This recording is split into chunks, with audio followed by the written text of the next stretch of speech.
بسم اللہ الرحمن الرحیم۔ السلام علیکم ورحمۃ اللہ وبرکاتہ۔ آج میں اپنے دوستوں کو بہت ہی پیارا عمل بتاؤں گا۔ محبت الہی کے لیے رسول اللہ صلی اللہ علیہ وسلم کون سی دعا کیا کرتے تھے، آپ لوگ بھی وہ کریں، انشاءاللہ آپ کو بھی محبت الہی ملے گی۔ اس سے پہلے میں اپنے تمام دوستوں سے گزارش کروں گا، اگر چینل کو سبسکرائب نہیں کیا کر لیں، بیل آئیکن پہ کلک کریں اور ویڈیو کو ضرور لائک کیا کریں تاکہ ڈیلی ویڈیو آپ لوگوں تک پہنچ سکے۔ تو سٹارٹ کرتے ہیں آج کا لیسن۔ بسم اللہ الرحمن الرحیم۔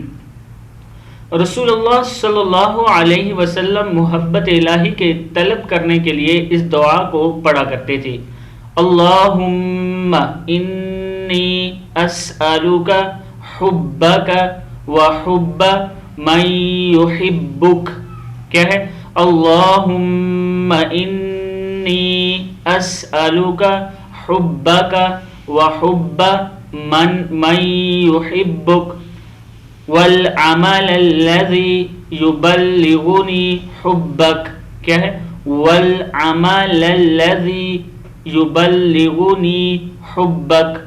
اللہم اجعل حبک احب الی من نفسی ومالی وأہلی ومن الماء البارد۔ یہاں سے پھر پڑھ لیں۔ اللہم اجعل حبک احب الی من نفسی ومالی وأہلی ومن الماء البارد۔ اس کا ترجمہ ہے، اے اللہ میں تیری محبت اور تیرے چاہنے والوں کی محبت مانگتا ہوں اور ایسا عمل کی توفیق چاہتا ہوں جو مجھے تیری محبت کی طرف لے جائے۔ الہی تو اپنی محبت کو میرے جان و مال اور اہل و عیال اور ٹھنڈے پانی سے زیادہ میرے لیے پسندیدہ بنا دے۔ ترمذی کی حدیث ہے یہ۔